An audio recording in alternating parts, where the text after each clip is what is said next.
Mes leggings se sont déchirés lors de mon premier cours de yoga parce que mon coach m'a fait faire la posture du chien tête en bas. Waouh! Félicitations! On dirait que tu as débloqué un nouveau chakra. Mais je ne pense pas que tout le monde veuille le voir. Linda m'a jetée hors de la salle. Après que tout le monde soit parti, je suis retournée et lui ai demandé des leçons privées. J'ai tellement honte. Je vais trouver des leggings plus résistants. Les leggings ne sont pas le problème. Le yoga est pour les gens minces. Linda m'a dit de perdre 30 kilos d'abord, puis d'aller à ses cours. J'étais de nature obèse et j'en avais assez des régimes constants. C'est pourquoi j'ai voulu faire du yoga pour mon âme. C'est dommage que j'étais destinée à le maîtriser seule. Oh, salut! Tu es nouvelle? Je me suis retournée et j'ai vu une foule de femmes. Embarrassée, je me suis précipitée vers la sortie. Mais le nouveau coach m'a arrêtée et m'a donné un leggings de rechange. Tu es enceinte d'environ 5 mois, n'est-ce pas? J'ai regardé les nouvelles étudiantes et j'ai compris qu'elles étaient toutes enceintes.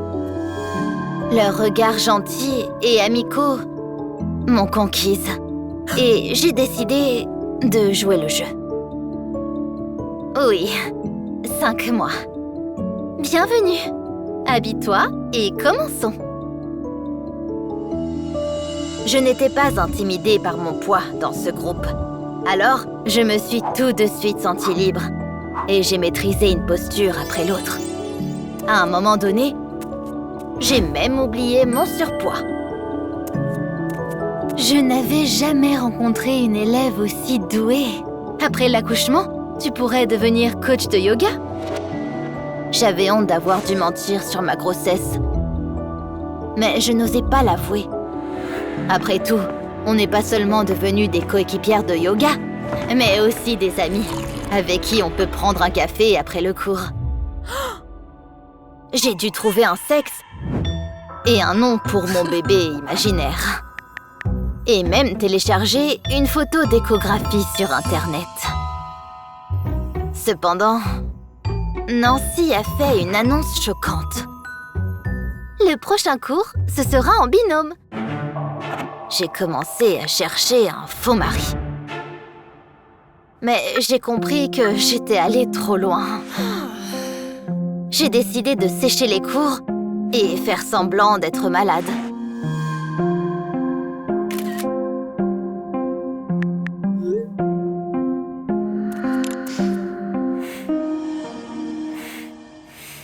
Soudain, j'ai entendu frapper à ma porte.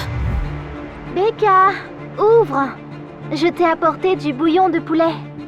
J'ai vite fait de me salir et j'ai éparpillé des mouchoirs partout dans l'appartement.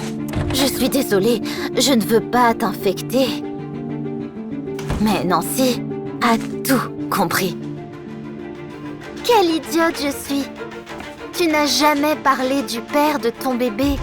Nancy a cru que j'étais une mère célibataire et m'a proposé d'être ma partenaire de yoga. J'ai accepté, mais après le cours, une surprise m'attendait. J'ai parlé aux filles de ta situation et nous avons décidé de te soutenir. J'ai été tellement touchée par leur gentillesse que je ne pouvais plus cacher la vérité. Les filles, je dois vous dire quelque chose. Nancy m'a interrompue, parce que ce n'était même pas la principale surprise. Il s'est avéré qu'elle allait déménager et le studio était à la recherche d'un nouveau coach. Tu es la meilleure de nous toutes et tu peux me remplacer. J'étais si heureuse que la décision de dire la vérité a quitté mon esprit. Je n'ai jamais imaginé que je deviendrais un jour un coach. Alors, j'ai accepté avec plaisir. Cependant, Nancy m'a prévenue que la propriétaire du studio de yoga devait d'abord m'approuver.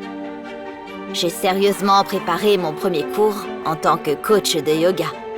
Mais j'ai su que tous mes efforts avaient été vains dès que j'ai vu ma future patronne. C'était Linda, mon premier coach. Tu te moques de moi? Elle ment! Elle n'est même pas enceinte. Elle mange trop, c'est tout.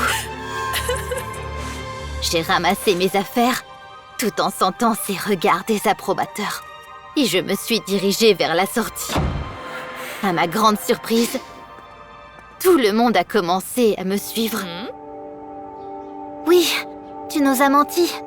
Mais humilier quelqu'un qui est en surpoids est grossier. Un coach est censé inspirer les autres et non les ralentir pendant qu'ils poursuivent leurs rêves.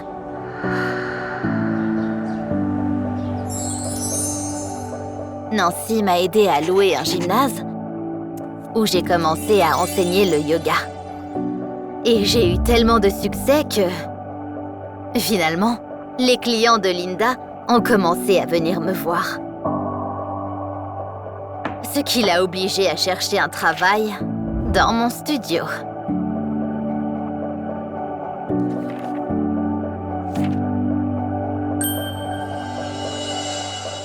La beauté, ce n'est pas d'avoir un corps parfait.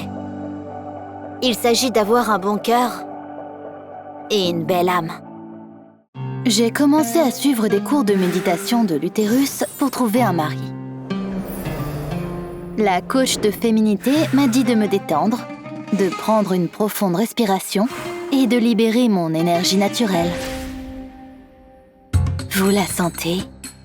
C'est votre féminité. Elle est réveillée! Mais j'ai seulement ressenti la faim, depuis que j'ai manqué le petit déjeuner à cause du travail. J'étais une brillante chirurgienne dans un hôpital, et une femme qui vivait seule. Tout le monde disait que ma masculinité repoussait les hommes. C'est pourquoi j'ai décidé de prendre des cours de féminité. Mais je ne pouvais pas faire la méditation de l'utérus. Alors, j'ai fait part de mon problème au coach. Je ne ressens rien du tout là, quand je respire. Elle m'a regardée avec dégoût et a dit qu'il y avait encore de l'énergie masculine provenant de moi. C'est un cas difficile, mais pas désespéré. La coach m'a tendu son livre. Comment devenir une vraie femme? Elle m'a conseillé de faire tout ce qui y était écrit. La coach avait une vie dont tout le monde rêvait. Alors, j'ai obéi. La première étape a été de changer mon apparence et de me débarrasser de tout ce qui bloquait ma féminité.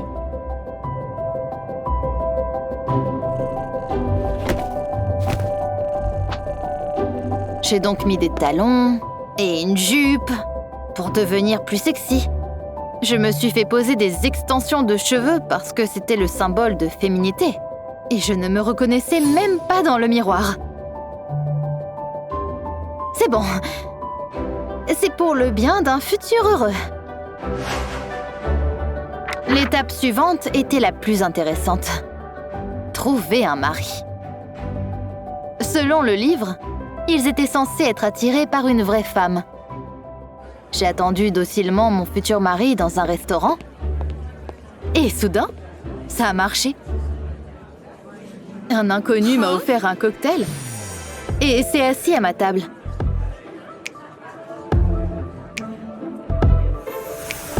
Dylan semblait être l'homme parfait, ayant du succès, beau et confiant.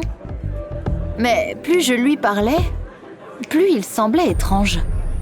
Tu aimes quand un homme te contrôle? Ce n'était définitivement pas pour moi. Mais selon le livre, je n'étais pas une vraie femme.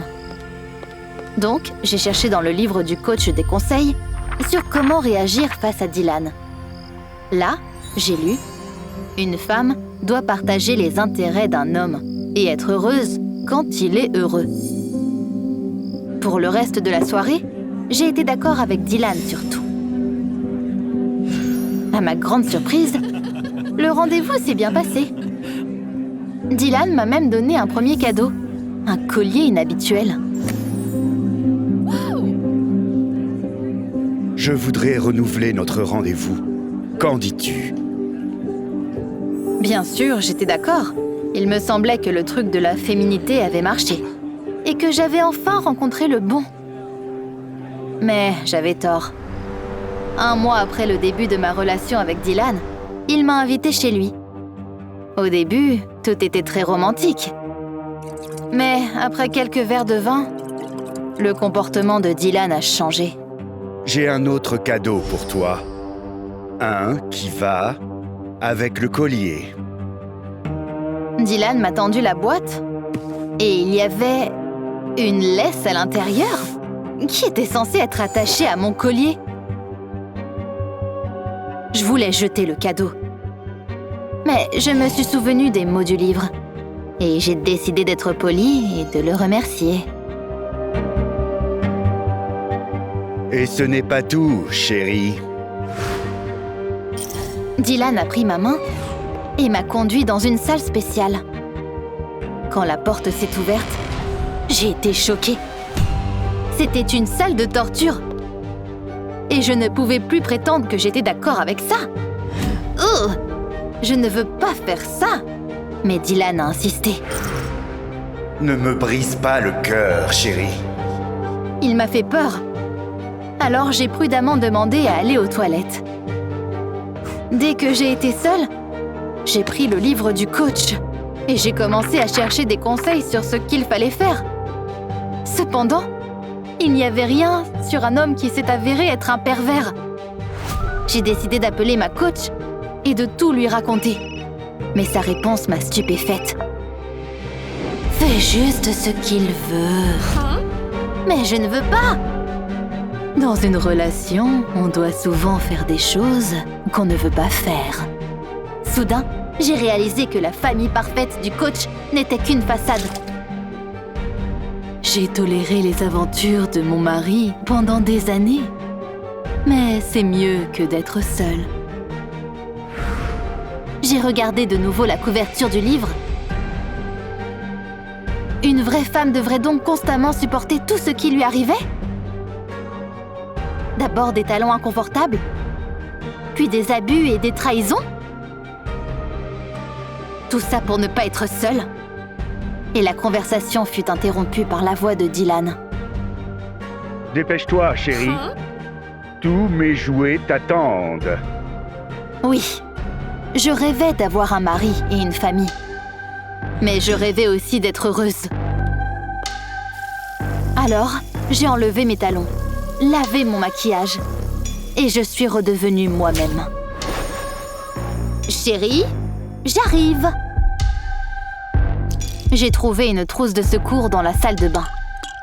Il n'y avait pas de somnifère dedans, mais je savais quel médicament je devais utiliser pour rendre Dylan somnolent.